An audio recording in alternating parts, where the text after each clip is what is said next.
বেশি ঝাল মশলা ছাড়া মাছের মাথা দিয়ে মুগ ডাল খেতে চাইলে আজকের এই রেসিপিটা একবার দেখে নিন। প্রথমেই মুগ ডালকে প্রেশারে 3টে সিটি দিয়ে সিদ্ধ করে নিলাম। এরপর কড়াইতে সরষের তেল দিয়ে মাছগুলো আর মাছের মাথা ভেজে নিলাম।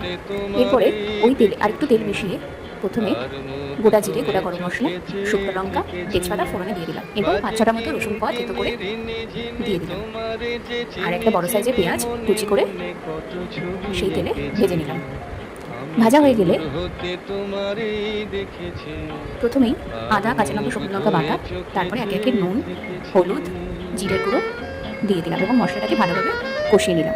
ভালো করে কষানো হয়ে গেলে একটা ছোটো সাইজের টমেটো কেটে সেই মশলার মধ্যে দিয়ে দিলাম এবং একটু নাড়িয়ে চাড়িয়ে আগে থেকে সিদ্ধ করে রাখা মুগ ডাল আর একটু জল মিশিয়ে দিয়ে দিলাম। এরপর ডালটা ফুটে এলে আগে থেকে ভেজে রাখা একটা মাছ আর মাছের মাথা সেই ডালে দিয়ে দিলাম। ভালোভাবে ফুটে এলে এবং ডালটা পুরোপুরিভাবে হয়ে এলে, একটু ঘন হয়ে এলে একটু ঘি আর গরম মশলা দিয়ে নামিয়ে দিলাম। দেখতেই পাচ্ছেন ডাল একদম রেডি। আপনারাও বাড়িতে এইভাবে ট্রাই করুন, ভালো লাগবে।